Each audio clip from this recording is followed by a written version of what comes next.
हर साल मई जून के महीने में बस्ती नामक गांव में भयानक गर्मी पड़ा करती थी।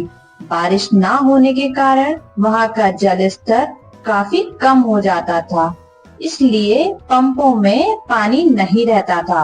अम्मा, नल का पानी फिर से चला गया। बाल्टी में पानी होगा, उससे जाके नहा ले। अरे अम्मा, यहाँ तो बाल्टी भी खाली है। अरे अभी आधे घंटे पहले जब नल में पानी आ रहा था तो मैंने बाल्टी भर कर रखी थी। काजल मैडम जी उसी पानी से नहा ली होंगी और हमारा लड़का तो ऐसे ही गंदा रह गया। मैंने भी तो कल शाम में पानी भर कर रखा था और तुम्हारा लड़का तो उस पानी से नहा लिया। मैंने तो कुछ नहीं कहा और हमारी लड़की ने नहा लिया तो बहुत बड़ी आफत आ गई है। जैसे अपनी महारानी लड़की जी से कहो नल से खुद पानी निकाल कर रखा करे नहाने के लिए, वरना लगाऊंगी 2-4 थप्पड़, आ जाएगी अकल ठिकाने। अच्छा, मार के दिखाना, जैसे मेरे पास तो हाथ है नहीं। काजल अपनी नानी के साथ अपने मामा के घर में रहा करती थी। उसके माता और पिता की मृत्यु हो गई। काजल की उसकी मामी से बिल्कुल नहीं बनती थी। उसकी मामी हमेशा यही सोचती थी कि वो यहाँ से चली जाए। काजल के माता पिता के मृत्यु के बाद उसकी मामी उसे अपने घर में साथ नहीं रखना चाहती थी, मगर उसकी नानी उसको वहाँ रखना चाहती थी। रात को जब काजल के मामा घर लौटते हैं तब उर्मिला सारी बातें अपने पति को बताती है। आज तो आपकी भांजी मुझसे लड़ने को तैयार हो गई थी। मैंने उससे बस इतना ही कहा था कि कुएं से पानी आज तू निकाल ले, बस महारानी जी चिढ़ गई और लड़ने लगी। वो तो ये कहो राजू घर पे था, उसने कुएं से पानी निकाल कर मुझे दिया। माँ ने कुछ नहीं कहा। वो तो बस काजल की ही तरफदारी करती हैं, उन्हें मैं कहाँ अच्छी लगूंगी। वो तो कहिए कि राजू घर पे था, उसने मुझे इस तरह उर्मिला झूठ बोलकर अपने पति को गुस्सा दिला देती है। रामलाल गुस्से में अपनी माँ के कमरे में जाता है और अपनी माँ और भांजी के कपड़े सारे फेंक देता है बाहर। मामा, आप हमें घर से क्यों बाहर निकाल रहे हैं? तुम लोग यहाँ से बाहर निकलो और जहाँ जाना है वहाँ जाओ। काजल और उसकी नानी सरपंच जी के पास अपने बेटे रामलाल की शिकायत करने पहुंच जाती हैं, लेकिन वह वहां जाते ही देखती हैं कि सरपंच जी को उसकी बहू ने पहले से ही रिश्वत देके अपने पक्ष में करवा लिया है। रामलाल और उर्मिला और उनका बेटा उन्हें धक्के मारकर घर से बाहर निकाल देते हैं। नानी, अब हम कहाँ जाएंगे? काजल बेटा, मैं तेरी मौसी यानी कि अपनी छोटी बेटी के घर चलते हैं। वो हमें जरूर मदद करेगी, हमें ऐसी हालत में देखेगी तो जरूर हमारा सहारा बनेगी। भरी दोपहरी में काजल की नानी धूप में चलते चलते गर्मी के कारण बेहोश हो जाती है। काजल इधर उधर पानी खोजने के लिए चली जाती है, लेकिन उसे कहीं भी पानी नहीं मिलता। आसपास सब का सब सूखा ही पड़ा था। वह कोशिश करती है कि उसे शायद ही कहीं पानी मिल जाए, लेकिन नहीं, उसे पानी तो कहीं दूर दूर तक नजर ही नहीं आ रहा था। लेकिन उसने हार नहीं मानी। वह और आगे बढ़ती चली गई जब तक उसे पानी का कोई स्रोत न दिखे। वह आगे गई तब उसने देखा, उसे एक कुआं दिखा। वह जल्दी से कुएं के पास पहुंच गई और जब कुएं में उसने जाकर देखा तो उसमें तो पानी ही नहीं था, वह कुआं सूखा था। हार मानकर काजल अपनी नानी के पास आकर खड़ी हो गई। वह इंतजार में थी कि कोई राहगीर उसकी मदद करे। तभी एक लड़का वहां से गुजर रहा था।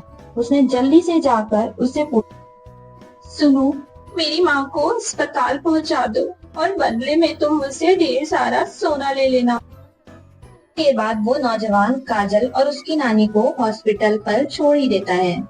अस्पताल में काजल की नानी का कुछ दिनों तक इलाज चलता रहता है और उसकी नानी ठीक हो जाती है। नानी जी, अब हमें मौसी के घर जाकर उन पर बोझ बनने की जरूरत नहीं है। हमारे पास एक जादुई कुआं है जिससे हीरे निकलते हैं। हम उन हीरो को बेचकर अपना गुजारा कर लिया करेंगे। काजल जल्दी से जाकर उस कुएं से हीरे निकालना शुरू कर देती है। अपनी जरूरत के मुताबिक उस कुएं से हीरे निकालती रहती है और उसे एक जगह इकट्ठा कर कर रख लेती है। उसके बाद काजल शहर में जाती है बाजार और वहां जाकर हीरो को बेच देती है और उसी हिसाब से पैसे अपने साथ ले आती है। काजल हीरो को बेचकर और घर के जरूरत का सारा सामान लेकर अपने घर पर आ जाती है। वह उस झोपड़ी में सारा सामान अच्छे से लगा देती है। वो नौजवान जब भी उस रास्ते से गुजरता तब वह काजल से मिलकर जरूर जाता था। एक दिन राजू ने काजल को बहुत सुंदर कपड़े पहने बाजार में उस नौजवान के साथ घूमते हुए देख लिया और देखकर वह तुरंत अपने घर पे अपने बापू से जाकर सारी की सारी बातें बता दी। जब वो लोग गांव के बाहर झोपड़ी में रह रहे हैं तो उनके पास इतने पैसे कहाँ से आए?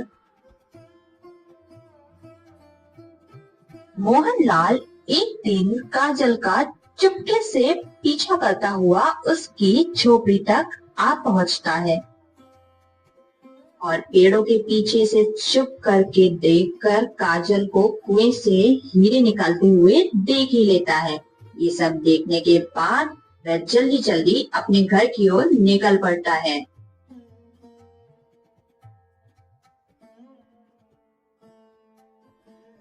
अरे ये बैलगाड़ी से आप कहाँ जा रहे हैं? जरा मुझे तो बता दीजिए। इतनी रात में आखिर आपको जाना कहाँ है? काजल की झोपड़ी के पास एक कुआं है जिसमें से हीरे निकलते हैं। आज रात हम बैलगाड़ी तैयार करके वहां जाएंगे और वहां से उस कुएं का सारा हीरा ले आएंगे। रात में रामलाल और उसकी पत्नी और बेटा काजल की झोपड़ी के पास चले जाते हैं। जब वो तीनों वहां पहुंचते हैं तब उन दोनों को सोता हुआ पाकर जल्दी जल्दी कुएं में खुदाई करना शुरू कर देते हैं। कुएं में पड़ा हुआ सारा का सारा हीरा निकाल लेते हैं और जल्दी जल्दी अपने बग्गी में लेते हैं। तुम और कुछ लाई हो हीरे भरने के लिए? अरे अब बस करिए, इतने हीरों का क्या करेंगे आप? इतने बहुत हैं। वैसे भी इतने बनने में तो आफत आ गई है। बस अब घर चलिए। रामलाल का परिवार बैलगाड़ी पर हीरो का भार रख कर अपने घर की ओर निकल पड़ता है।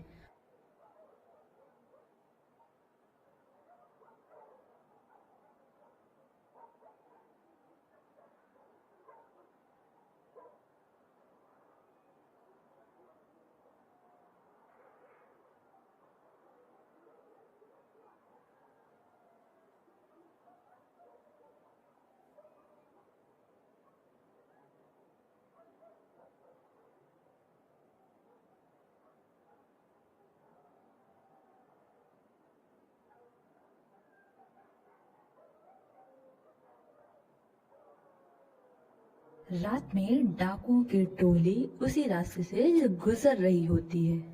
उन डाकुओं की नजर मोहनलाल के परिवार के ऊपर पड़ती है और वह उनके परिवार को मारकर उनका चुराया हुआ सोना वो चुरा कर ले जाते हैं।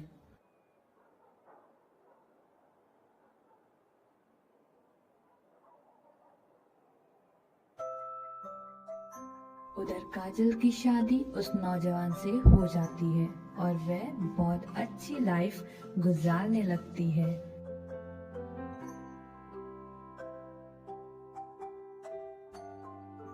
किसी ने सच ही कहा है, बुरे कर्मों का फल बुरा ही होता है।